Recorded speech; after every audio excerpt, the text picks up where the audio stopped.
हाय दोस्तों, स्वागत है आप सभी का कैरियर जोन के इस यूट्यूब चैनल पे। दोस्तों आज हम बात करेंगे एसएससी जीडी एग्जाम का जो हमारा सीरीज चल रहा है उसका डे नंबर 17 है। दोस्तों इससे पहले हम ऑलरेडी 16 क्लासेस कर चुके हैं जिसमें बहुत सारे क्वेश्चन डिस्कस किया है। यानी देखिए 16 इंटू 20 क्वेश्चन हम हर क्लास में करते हैं, लगभग 320 कर चुके हैं।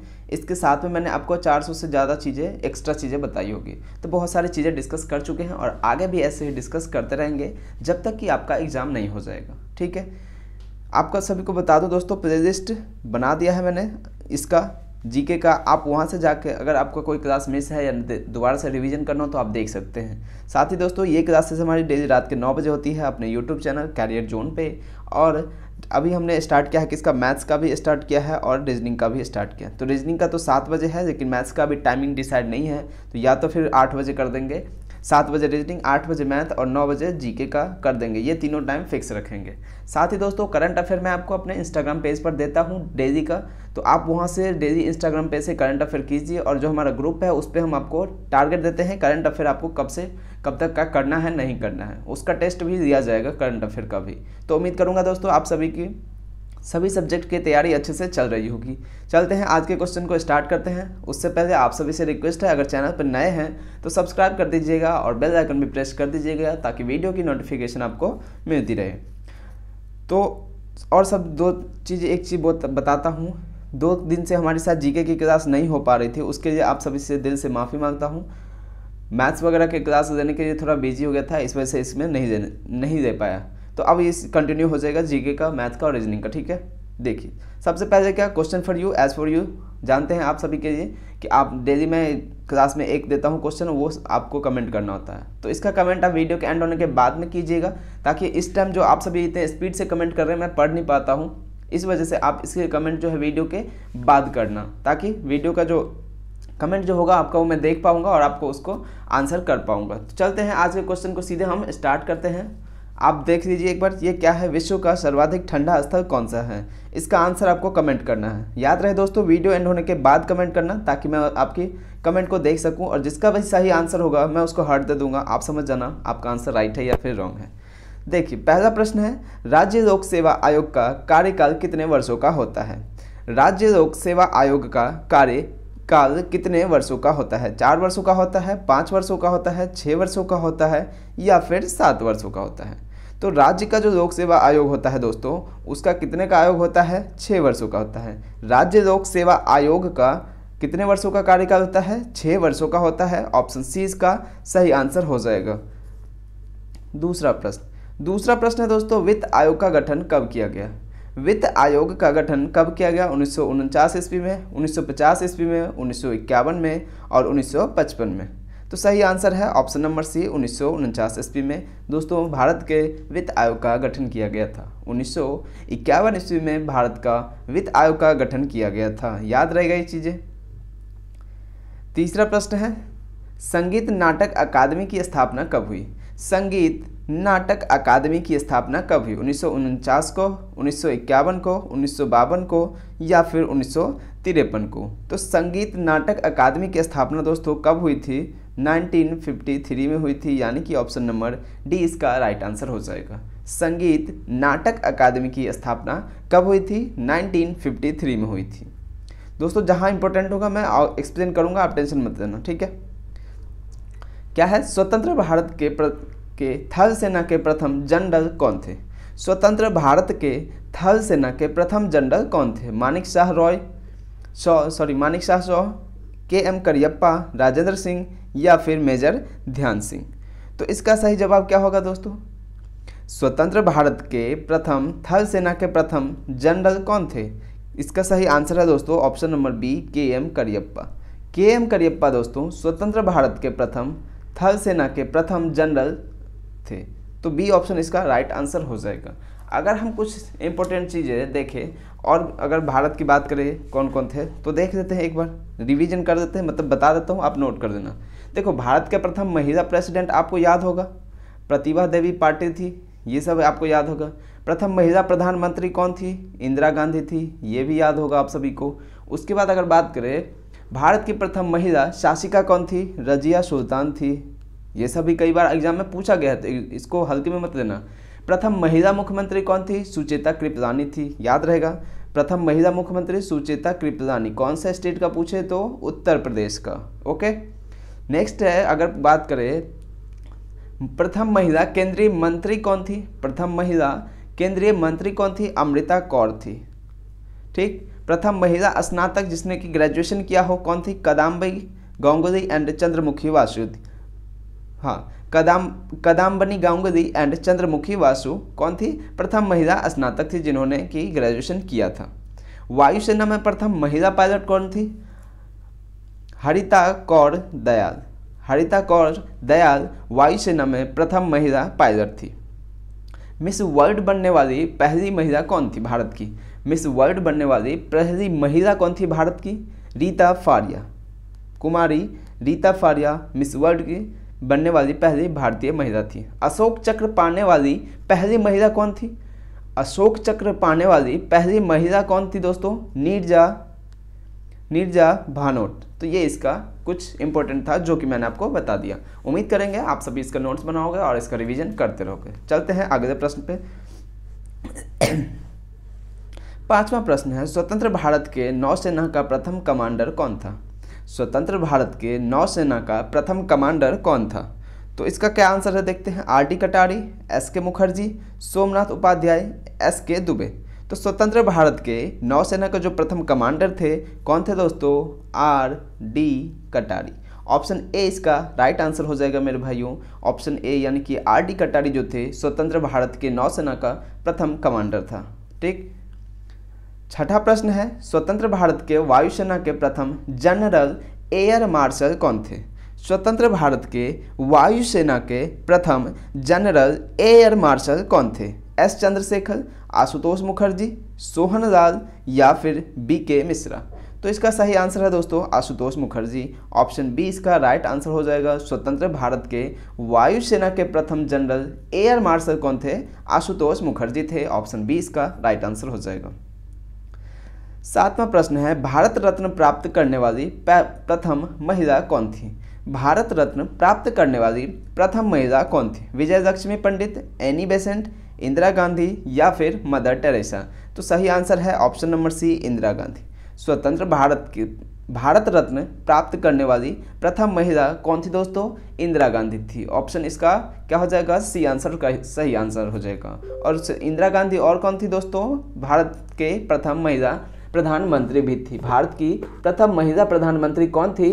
इंदिरा गांधी थी। तो याद रहेगा ये चीज़ें आपको दोस्तों। अगर बात करें दोस्तों भारत की प्रथम महिला सांसद कौन थी? तो राधाबाई सुब्रमण्यम। राधाबाई सुब्रमण्यम भारत की प्रथम महिला सांसद थी। यूपीएससी की प्रथम महिला अध्यक्ष कौन थी? रोज मिलियन बैथ्यू। रोज मिलियन बैथ्यू यूपीएससी की प्रथम महिला अध्यक्ष थी। ठीक है, भारत की प्रथम महिला शासिका हम कर चुके थे, रजिया सुल्तान। भारत की प्रथम महिला आईएएस अन्ना जॉर्ज और आईपीएस किरण बेदी। इतनी चीज़ें आप याद रखना। चलते हैं नेक्स्ट सवाल प्रश्न की ओर देखते हैं। विश्व का सबसे गर्म स्थल कौन सा है? ये आपका आंसर है किस चीज़ का? क्वेश्चन फॉर यू का भी है, तो देखते हैं कितने लोग करते हैं। ऑप्शन है इसका नाइजीरिया, नैरोबी, सूडान या फिर अल अजीजिया। तो इसका सही आंसर है ऑप्शन नंबर डी। विश्व का सबसे गर्म स्थल कौन सा है? अल अजीजिया इसका सही आंसर हो जाएगा। नौवां प्रश्न है, प्रिंस ऑफ वेल्स संग्रहालय कहाँ पर स्थित है? प्रिंस ऑफ वेल्स संग्रहालय कहाँ पर स्थित है? दिल्ली में है, मुंबई में है, कोलकाता में है कि चेन्नई में है? तो दोस्तों प्रिंस ऑफ वेल्स संग्रहालय कहाँ पर स्थित है? मुंबई में है। ऑप्शन बी इसका राइट आंसर हो जाएगा। 10वां प्रश्न है, स्टैच्यू ऑफ लिबर्टी कहाँ पर स्थित है? स्टैच्यू ऑफ लिबर्टी कहाँ पर स्थित है? न्यूयॉर्क में है, पेरिस में है, लंदन में है या फिर बॉन में है? तो स्टैच्यू ऑफ लिबर्टी जो है दोस्तों कहाँ पे है? न्यूयॉर्क में है।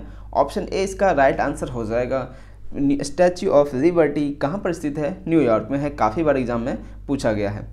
अर्धगंगा के नाम से कौन सी नदी जानी जाती है? अर्धगंगा के नाम से कौन सी नदी जानी जाती है? ब्रह्मपुत्र को, कावेरी को, गोदावरी को या फिर सतलज को? तो अर्धगंगा के नाम से किसे जानी जाती है दोस्तों? कावेरी नदी को। ऑप्शन बी इसका राइट आंसर हो जाएगा, कावेरी। अर्धगंगा के नाम से किस नदी को जाना जाता है? कावेरी के नदी से जाना जाता है। बिहार का शोक किस नदी को कहते हैं? कोसी को कहते हैं। उड़ीसा का शोक, उड़ीसा कौन सा नदी बहती है? महानदी बहती है। और अगर बंगाल की बात करें, बंगाल का शोक किस नदी को, तो दामोदर नदी को। देखो धान की डलिया या कह सकते हैं धान का कटोरा,